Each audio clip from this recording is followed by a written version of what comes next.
Oh, apparently I am live. It says you are live, so I am here. Hopefully, guys, you can find me.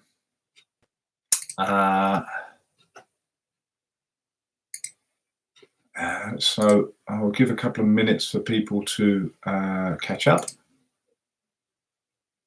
So there's 3 people on. Excellent. Okay. I'll link it on Facebook.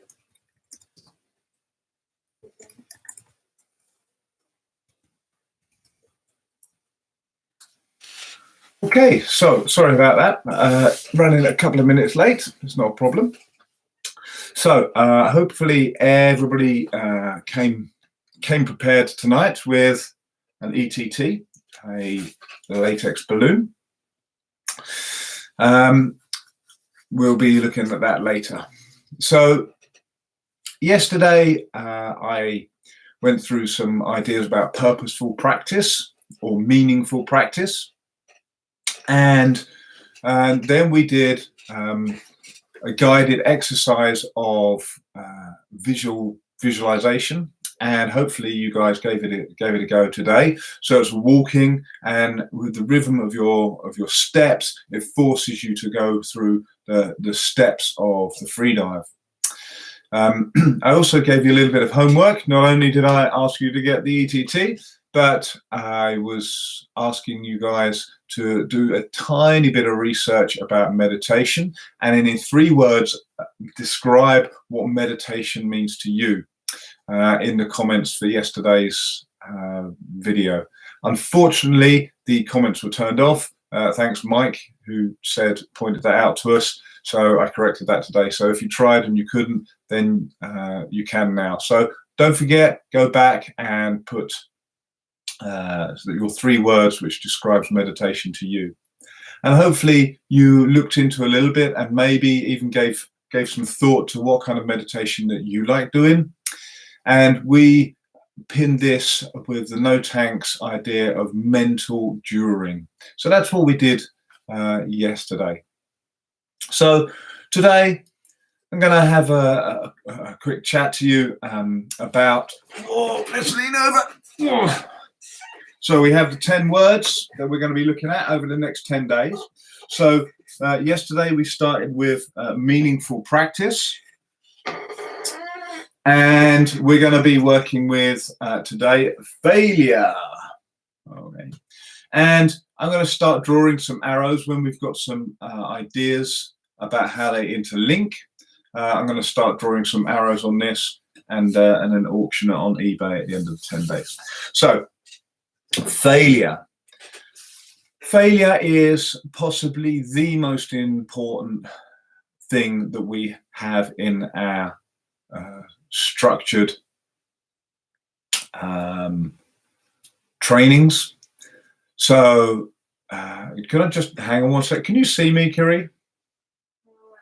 Is there a video? Because somebody's just posted that there's no video up. So failure, and the reason failure is most important, or possibly the most important, out of the 10, they should all be exactly the same. But failure is important because it's usually missing from our training structure. And we need failure. You cannot learn without failure. So as you go through your training exercises, every training exercise, you should be able to fail. If you can't fail, then there's no learning going to happen, no stretching, no challenge. So really want to think about what you do with regards to, is there a possibility of failure? Can you fail the exercise? Now, if you're talking about running, say 100 meters, you can say, right, I'm going to try and run 100 meters in 12 seconds, 11 seconds, 10 seconds, and you're just going to run as fast as you can. And failure would mean you don't do it in 11 seconds, you do it in 13 seconds or 14 seconds. And there's no comeback. But in freediving, which is our chosen sport, we can't just, I'm going to swim 100 meters, I'm going to swim 200 meters, I'm going to swim 300 meters. Because if we fail to do that, then there's a possibility of blacking out, which will have devastating effects not only on our physical, the physical danger, but mentally it's going to destroy any sort of strength you have. Subconsciously, the brain, the body is going into survival mode, which really isn't a good place for it to be. It's doing something just to survive, and we don't want to encourage this. Sam Still once said to me, he described that blacking out is like an airbag on a car. It's there for your safety, but once it's gone off, it's really, really almost impossible to pack it back in again. And it's the same with blacking out. Blacking out is a system that our body has to keep us alive, to save us. But once you've blacked out, it's really tough to reset that. Really, really tough. So when we talk about failure with regards to freediving, we want to set up exercises where we can fail and still be safe. So with technical things, it's very easy to do that. So if you're looking at turns, for instance, you want to do a turn that's super smooth, and you could do it. Oh, that wasn't super smooth. I failed to make it super smooth, and you can try again. There's technical things which you can practice and train and fail at. That's easy to see. But when we're looking at breath hold, it's a little bit more tricky. So with the NoTanx exercises that we do, a fantastic example which I used last week in the session. I was talking to Hipster.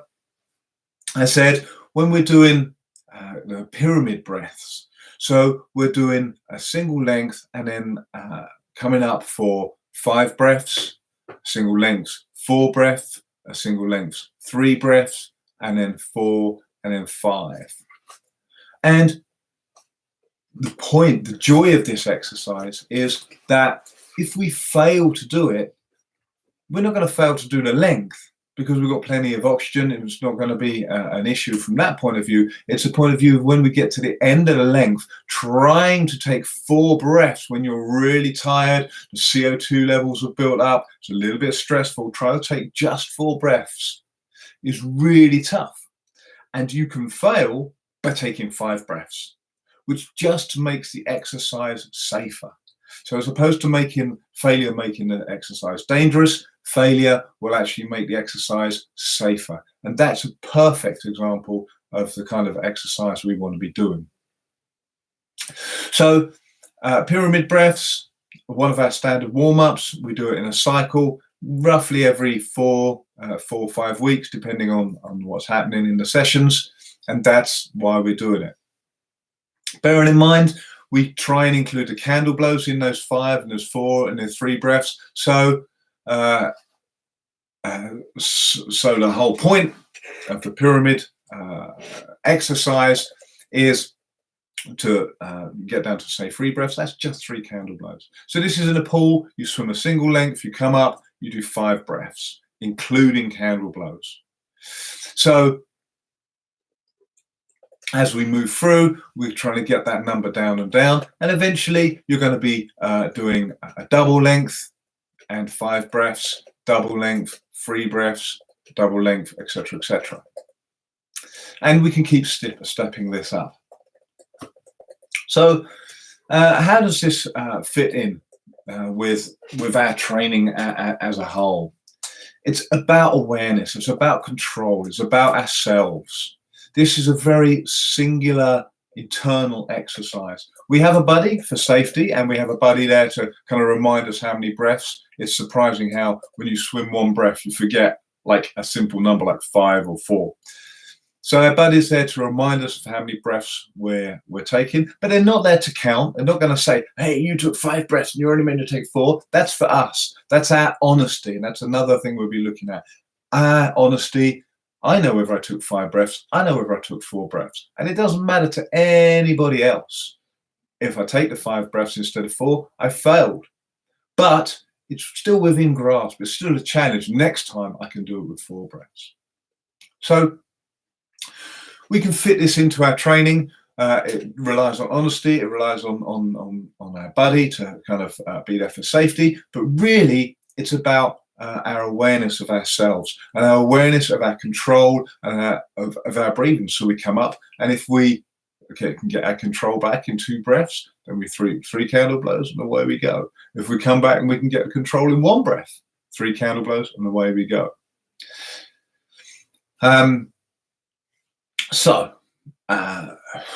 What do we? So I was going to talk about. Hang on 1 second.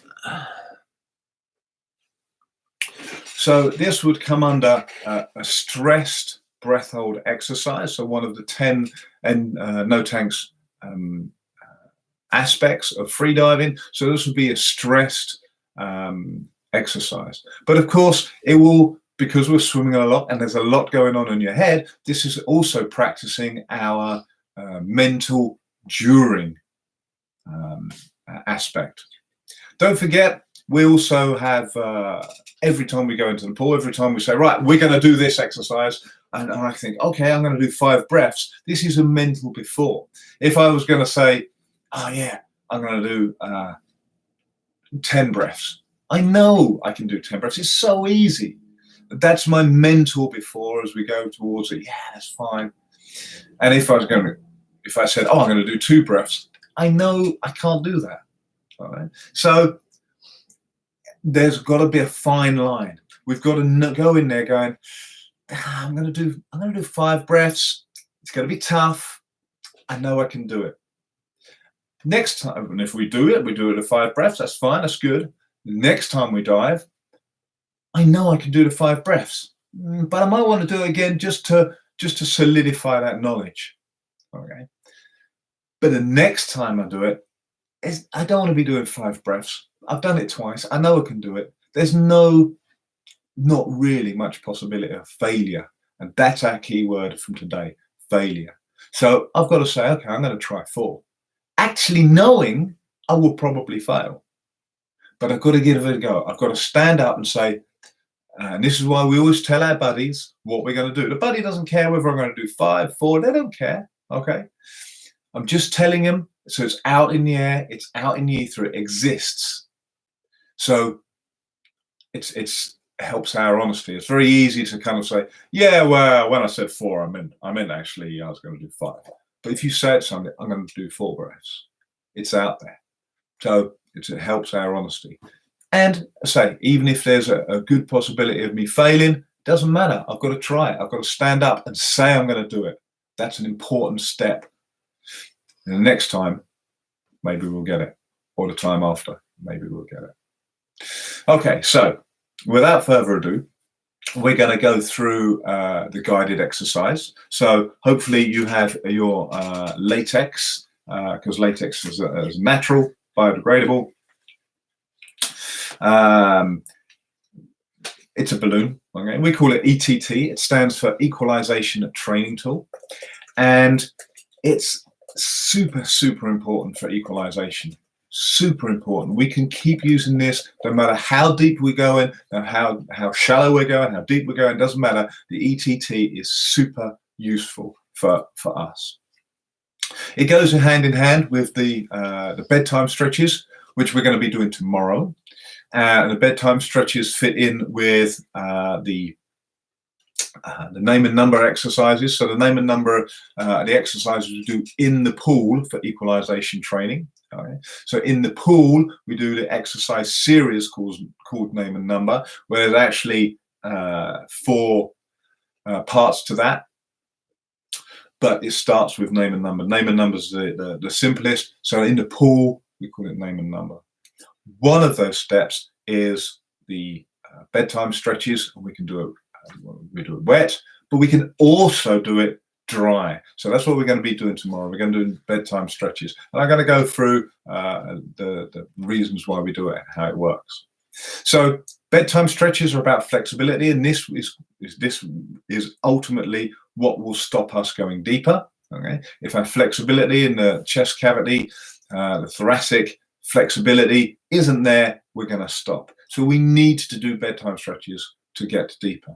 But we also need, on the other hand, we need the techniques to get the air from our lungs to our head so we can equalize with it. So there's a technique there. There's flexibility and there's technique. And anybody who comes along on a Wednesday won't be surprised to say there's also strength, the three pinions. And the weakest of these will always be our limiting factor. So today with the ETT, we're going to be looking at technique, number one, and strength. Okay, so I'm going to describe what to do. Hopefully you've got your ETT there. And what I'm going to do is I'm going to describe what we're going to do. Then I'm going to show you how to do it. Now, if you've been in the pool session with the ETT, you'll know the first thing I get you to do is breathe out everything you can and then blow up the balloon. With no more explanation, just breathe out as much as you can and then blow up the balloon. Go on, you're going to be doing it now. Well, you can carry on trying. I'll speak over the top of you because I know you can't do it. I know you can't blow up the balloon when you've breathed out completely. But more interesting thing is, why can't we? So when we're breathing normally, we pull our diaphragm comes up and pushes the air out of the lungs. If our diaphragms come up as far as it can, we can't breathe out anymore. So breathe out as much as you can and then blow up a balloon. It's physically impossible because the diaphragms come up as far as it can to breathe out as much air as we can. We can't breathe out any more air into the balloon. And this is going to happen when we go down underwater, we sink down, and at some point the diaphragm will move up and it can't move up anymore. Now, some people do diaphragmatic stretches, which are very good for you, but with limited effect to how deep you can go. Because the diaphragm doesn't go far into the thoracic cavity, diaphragmatic stretches really won't help you go very much deeper. What will help you is the ability to get the air out using other muscles. And we're going to use the muscles in the throat and the mouth and the jaw and the tongue. Now, these are very powerful. The throat, not so much, mouth, not so much, but the tongue, very, very powerful muscle. So what we're going to do is we're going to breathe out everything we can. Now, usually we lean forwards because this helps squeeze some of the air out, gives us a little bit more air out. And then we're going to hold our nose so we don't cheat. When I say cheat, it's not a conscious thing. It's just, stops any air going in the nose, or actually any air coming out of the nose. And then we're going to unpack. So we're going to make a noise like a whale. So, okay. I'm just checking the volume level, see if you can hear it on the mic. Okay. And I'm using the throat, and you'll see the jaw starts tight and then drops down, creating a space in the mouth which pulls up air. So that's the first part, unpacking. Then the second part is to use the jaw and the tongue again to squeeze the air out, and then we can put it into the balloon. So I shall demonstrate exactly what we do. So.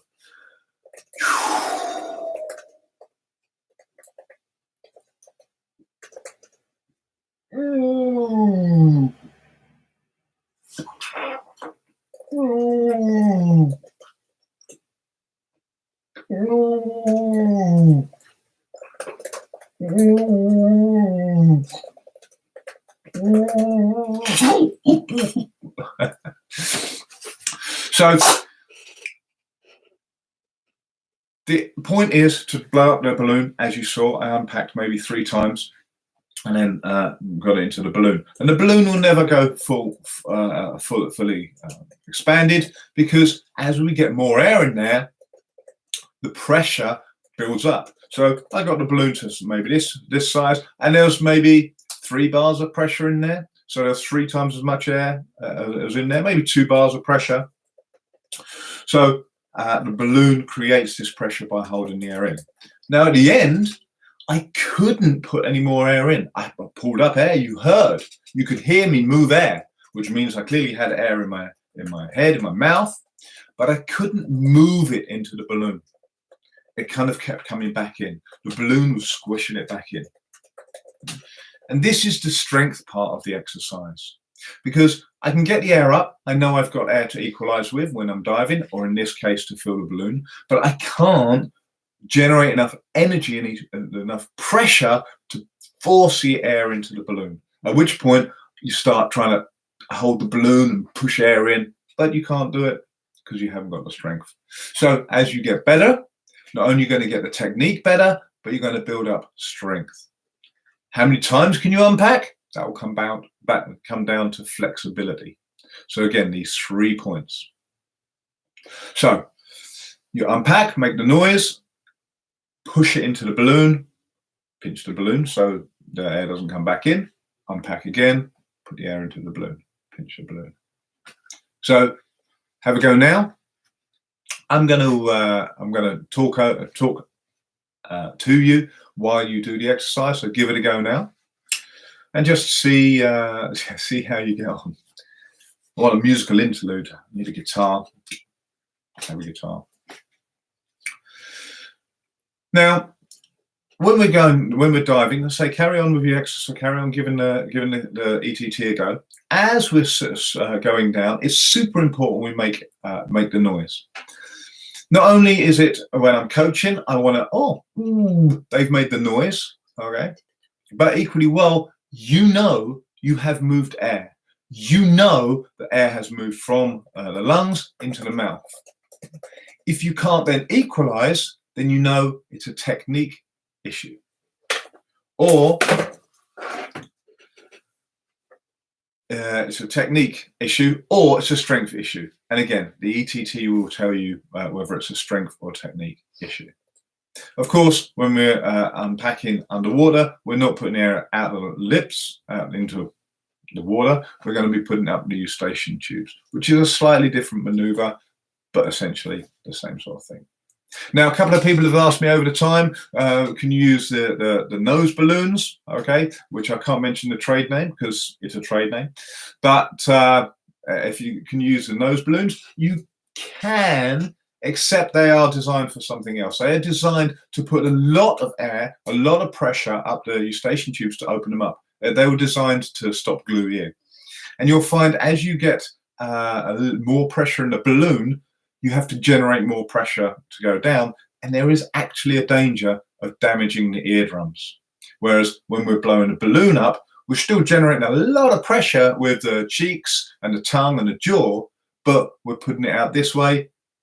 It shouldn't go up the eustachian tubes into the middle ear. It can do.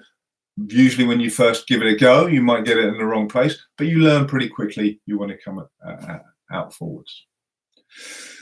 Okay, so hopefully everybody's given it a go, and with varying success. If you put some comments when you give it a go again later tonight, write some questions. I'll answer them for you tomorrow.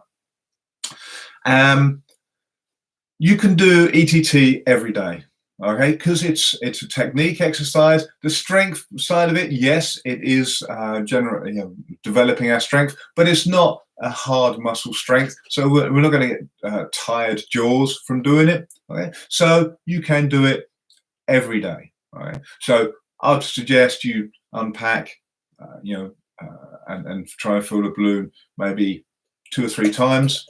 That's it. End of the day. So keep your ETT with you, and you can just do it. In the office, on the train. I know you're not allowed on the train. On the bus. Oh, on the bus. Okay, when you're at home, which is clearly where you are. On the loo, you can do it on the loo. That's a good one. Another tiny little thing, which I'm just going to throw in just as a bonus for the people listening today, is as a homework with the ETT. So don't try it now. Lay down on your back and try and blow the balloon up. It's a diaphragmatic exercise, and at first can be quite difficult. But as you get the hang of it, when you bring your awareness down to the movement of the diaphragm, you can blow a balloon up more. But more importantly, you can start developing a little bit of strength in the diaphragm, which we're not particularly interested in. It's not something that we definitely need, but it's going to be good for us in the long run. Okay, healthy diaphragm, it's going to be good for us. but it's more the control and the awareness that we're looking for. So just give it a go. Lay on the floor on your back and blow a balloon up. You'll find it very interesting. Okay, so guided exercise we've done. So moving on to homework. So I'm going to give you 2 pieces of homework to do. Oh yeah, we gave you lazy tables. So a few of you have got lazy tables. A few of you have done them before. So if you can put the lazy tables, your comments in the comments, that would be quite cool. So we can see what people got out of that. If you've never done the lazy tables before, they're super easy. They're specifically called lazy tables because they're lazy and they only take maybe 5 minutes to do. And again, they're not particularly stressful, or they shouldn't be stressful. So you can do lazy tables pretty much every day. We really want to be, especially while we're at home and lockdown, we really want to be holding our breath every day. And a lazy table fits in super easy. You can do it while you put the cooking on, sit down and just do a lazy table. And you'll learn a lot from them. They're not really a table, they're lazy hold. But anyway. Sorry? So same as yesterday. If you want the lazy tables, just message me on Facebook and I'll send them across. I'm going to redo the PDF and then we'll kind of try and distribute it in a slightly more bigger way. But at the moment, just ask me on Facebook Messenger and I'll send it through. Okay, so homework for tomorrow. So I've given you laying on your back, blowing up a balloon. Okay, I want you to also do a lazy table again. Okay, so that's your breath hold. All right, but I want us to really take this meditation a step further. So hopefully you looked into it yesterday. Hopefully you got 3 words that kind of describe your idea of meditation. And I want to see if you can do a meditation that's based around the visualization that we did yesterday. Okay, so can you do a meditation that's based around the visualization? Could be quite difficult, especially if you like distraction, okay, an external distraction. But everybody's got a phone and there's a voice recorder on there, so maybe you could do a meditation with a recording of the steps that you go through. Give it a go. Write your comments in the comments section. I shall see you tomorrow at 7:30. Wednesday session. It's going to be hard because it's a Wednesday session, but right now, see you later. Any questions in the comments or a messenger and I'll get back to you. Thank you very much.